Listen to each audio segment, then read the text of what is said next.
realize immediately that it's possible now to have a whole integrated state of being It's that I'm possible. seeking through external changes So it's that are and so that's basically what is that what you were texting about with the waking up with Sam Harris? Is he's basically just saying that every day? He's saying now, like everything is available now. no, no, it just that was something different. I just, I get the from the app, I get the daily thought or whatever, and sometimes I'll listen to it, but like he's going on about the same stuff Yeah, for like 2 years since I've had it, yeah, and same thing. how is that possible? How have you not had a new experience or thought at this point? Well, because of what you just said. We've got nothing to talk about. There's nothing more, there's nothing to say. But the way I say it changes every time we say it. Oh yeah. Well that's the thing with his is like it's you don't think it changes? You don't think it like the words are like Oh, like every message is basically telling me to recognize consciousness or something, more or less in those words with different wrapping around it. yeah.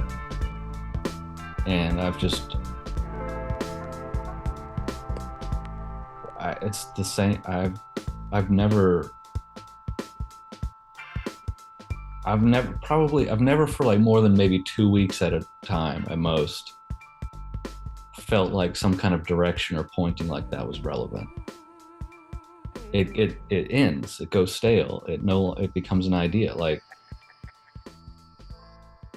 Yeah. 100%. what is consciousness? That it's the marking the side of the boat, to putting a notch on the side of a boat to mark the location of an island. It only points to the island when the boat is in that particular location sailing by. Yeah. At any other time you go look at the notch on the boat, it means jack shit. Or Yeah. it's taking you to a different island, then you're totally off base then. Yeah. Yeah. That's why the truth just seems to shift, is Yeah. because it's contextual for that moment, specifically where I am right then. The state of the mind can be pointed like, it's like if you give even if you give anyone directions at any time ever, it depends on where they're starting from. If you have one set of directions, it only makes sense from one starting location. And that is what I've thought is so impressive about Bhagwan Rajneesh or Osho reading through his Uh-huh. transcripts Uh-huh. because his messaging is changes depending on who he's interacting with. He never says the same shit to anyone, and they all get treated differently. And to me, that's like I think it's a remarkable skill set. I don't know if it's a skill set, but it's just like not being, it would just be not, believing in a set way and recognizing, like, not going back to something I've learned or said before, but like from the immediate moment where I am and where you are speaking. Yeah, And to me, that's how, yeah. yeah, but yeah, I guess it's an art form. I would say it's an art form because Alex, I was spent basically 18 hours in the car with my brother over the last 2 days. And he was asking me about all the music, all the podcasts, all the writing. Why aren't you doing these things? You're really good at these things. And I explained to him that the art that I'm interested in, the only real art I'm interested in is the art of living. And it's immediate, it's in the moment, and it's absolutely creative at all times. And there's a rhythm to it, and there's a way of moving through it. And that's what I see when I read Osho or Rajneesh, and he's playing. He's playing in relation to the music of whatever person's in front of him.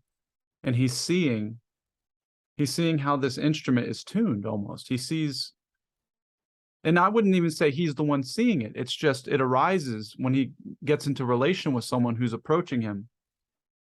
And then I explained to Alex, he's like, I had to explain to him that the guru is not the dude. The guru is fucking a scallywag, dude, a rapscallion. They're just doing their thing. They're just totally cool. Whatever enlightenment or potentiality that a person is able to access in relation to the guru comes from within them. And it can go on both sides of the spectrum, like any crazy cult, like the some Om Shajna cult we were listening about, where these people did some diabolical shit. All that existed within the followers. The guru is just a dude doing the thing he's doing. It's the person that approaches the content, whether it be a person or an idea. Um, it's within them that gets unlocked. Yeah, like we were kind of saying that the other day, where all you'd have to do, you take someone that is somewhat on the level, you say that they're a guru, and then you get a bunch of people, you organize a bunch of people to come see the guru and let them ask questions, put them in the position of the student and put the guy in the position of guru, and the whole show automatically creates itself. Yeah, You got a guru from nothing. yeah, When before, like if this guy had never been, didn't have anyone to like give him, say this, someone to say this guy knows something. Like there's like enlightened people around us all the time, but no one listens to them. No one believes. They don't have a following or nothing. yeah. It's a person that has the willingness already within them to be open. That's all it is. And then I guess the potential tragedy or the chaos that can occur is when you have someone who's doing it for a manipulative reason or garnered by self-interest that has not been eradicated or at least examined.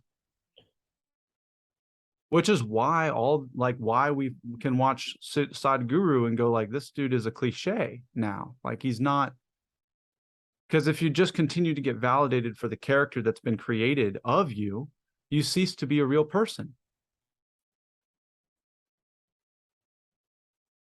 Yeah, it's the people around him doing it. Like you're Yeah, like yeah, the guru is really nothing. It's exactly. the community around them.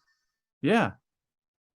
That's why you look at those old videos of um I can't remember the Indian guru guy, but he's in the diaper all the time and he's got kind of a beard, there's a bunch of pictures of him. You got a book of him. I looked at his picture. Ramana Maharshi. Yeah, yeah. You look at him in his diaper hanging out with his donkeys, and there's all these people just like, oh, whoa, this is crazy.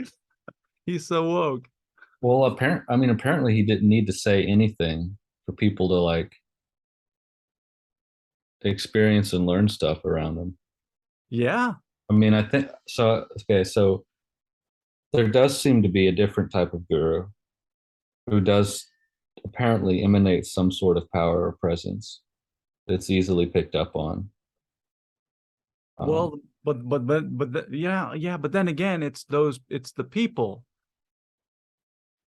It's the people that have that, the ones that are having that experience with whatever object that may be,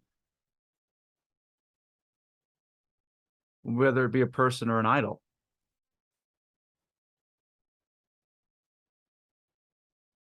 But and even deeper than that, the spontaneous occurrence happening regularly in different cultures and showing up in different ways.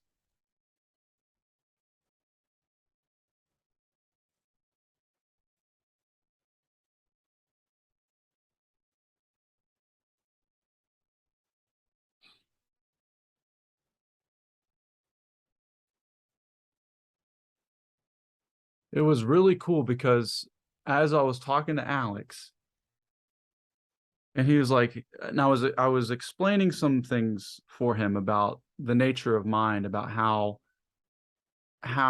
we're not really choosing anything. And I was able to give some examples where he was able to see it. And he said this, he said, for me to integrate this into my way of living, and I'm using my words, but that's basically what he said. He's like, for me to actually, he said, believe this stuff, I'll have to look at it more.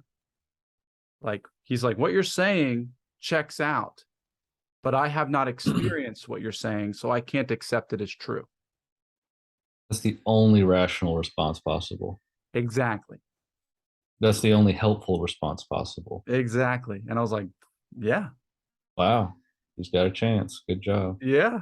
Well, and Yeah, that's, yeah, I was, let because me, it's not. It's totally. It's stupid to tell someone that, and then it would be stupid for the person to be like, "You're right. I'm going to live from that." Because they're going to go fuck up their life immediately. Like yeah, you yeah, can't practice that from an intellectual standpoint.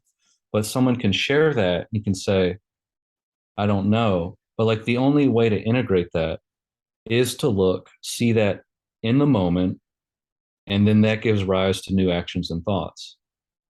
But to say like, I'm not choosing anything, and based on that make choices, it it's the epitome of self-delusion because uh-huh, you don't actually believe it because you're using it to choose. yeah, I'm going to choose based on I can't choose. yeah. It, This is it becomes another mental framework to choose. that's contradictory in its foundation. Yep. Most of this stuff is, if practiced, has a memory applied to the present. It's all contradictory unless it's immediate, unless I'm thinking and acting along lines based on what I'm immediately seeing, even if that means putting the insight I had yesterday in the garbage can, which is generally the most helpful thing to do. Yeah. Dude, it was so wild. We listened to the David Foster Wallace commencement speech from Kenya, which was like for me the start of all this stuff, all this philosophical inquiry. Because the one phrase that I always remember, he says, in like right near the beginning of the speech, he says, everything in my immediate experience supports my deep belief that I am the absolute center of the universe, the realest and most vivid thing in existence. And it's happening to all of us at all times. It's our default state. And I was like, no, when I first heard that and realized that and saw that and started like, I don't know, just recognizing it.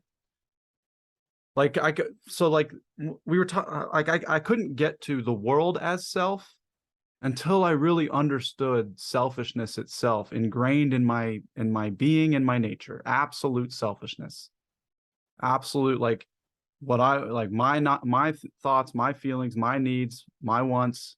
I had to really know that this was occurring without my. It was automatic. It's default. So it was like I had to play with that for a year or two. And to see it, not know it, because I mean, plenty of people tell us that Yeah, but it doesn't matter. and But that's what. it's so different to see it. It's such a different experience to see myself automatically acting along and thinking along selfish lines. Totally different from having the idea that I'm selfish. Yeah, yeah. It's not even the same. It does. It's, you don't No, have to take it seriously when you see it. You see it. you see it. Nothing to do about it. It's already done. Like the second arises, it's already arisen. Like how can you? There's no action to take to be unselfish. I think that's why I was knotted up for so long, expressing and sharing all the stuff I was seeing was because the solution to it that I was being provided through the realms of recovery was it was a paradox. It's inherently selfish to act selflessly. So there was no Right. answer to this shit. Right. Yeah. But if there's not a deep looking at that, no one can see that or admit that. There's the continuation of the state that needs to be managed constantly. Yes. A continuation of the selfish state, which always needs to be tempered, fixed, managed, whatever. It It's a really it never really ending game. And it's it, not even a fun game to play. it's not. You're being gamed and the it was very apparent in during that during the conversation when I realized or when I saw when he helped me see that whatever I was talking about how the world you know, how everything's just occurring and like showing him how these things arise and all this stuff. And I realized how irrelevant all this stuff is and unnecessary all of it is. It's meaningless. It's absolutely meaningless seeing the way in which I see. It's just something that has occurred because of an interest that was not my own. And he was like, man, if I had I just don't have the interest to really look deep into this stuff. And Yeah, that's it. I don't think anyone needs to. Like I was like, when we listened to the Foster Wallace thing, I was like, holy shit, I spent about 2 years just with that one concept. Like it's what was on my mind all the time, just grappling with the inherent selfishness of being, of existence. Yeah, Like, why would anybody want to do that? yeah, yeah. Yeah. If you're not consumed with that interest, then you can probably live a pretty balanced life, not Uh-huh. worrying about that stuff. Like Absolutely. it's only because we're interested in this that there's, I don't know, there seems to be any freedom in it Yeah. because it's freedom from the interest in it, essentially. Yeah. There's a it's I think there's just a desire for knowing, I think is all it really is. I don't know what it is. There's just a desire to well, I don't know what the desire is for. I can say I think I know what it is and give it a different explanation or reason every time, but like there's just an internal movement towards certain inquiries. And that's all. I don't know the purpose of the reason, and it has nothing to do with me, honestly. Yeah. Yeah.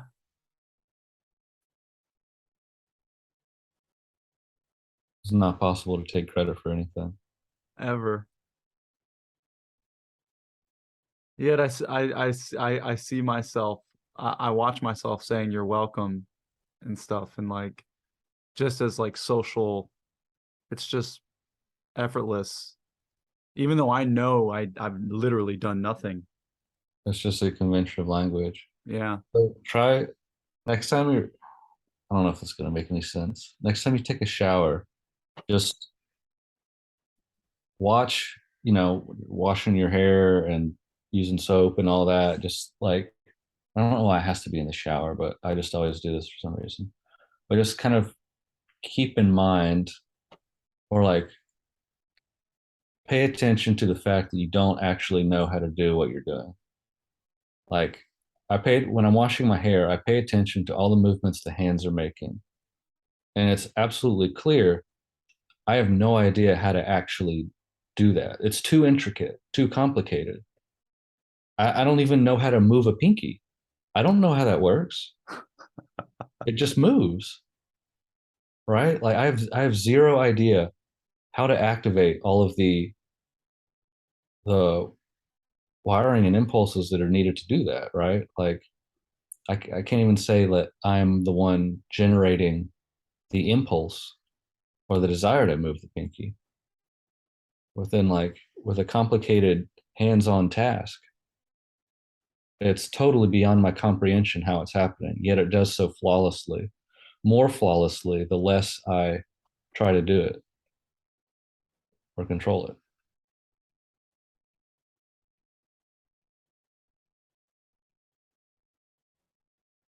And that's like the I don't know the master musician or whatever. You ask them, are they trying to play? The answer would be absolutely not. They're letting the body play the instrument. Yeah. The person who's trying to play fucking you can tell, you can hear it. You can hear when a musician is trying to play. Yeah, you can feel it. Not good. Uh-uh.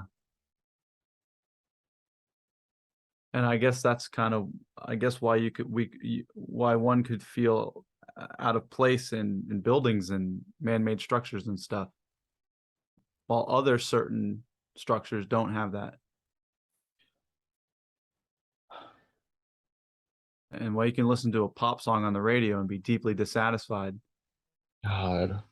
or you could turn on to the jazz station and be filled with life. Yeah.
Still a whisper on my lips, a feeling at my fingertips, it's pulling at my skin.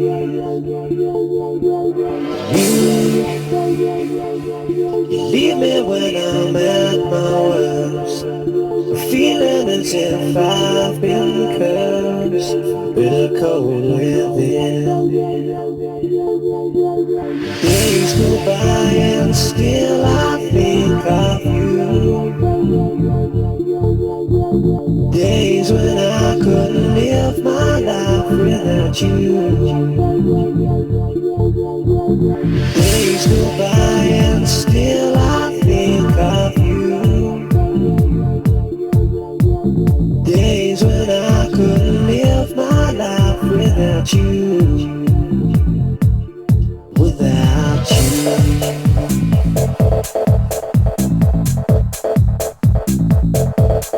Without you.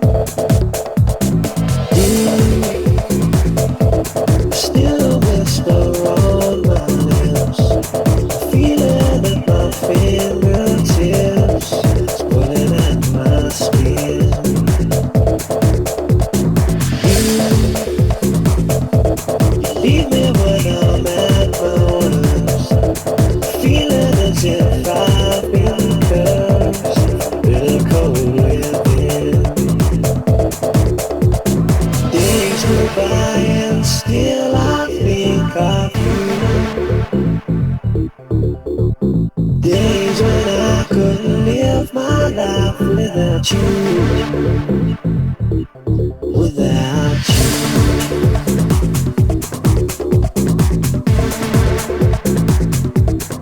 Without you.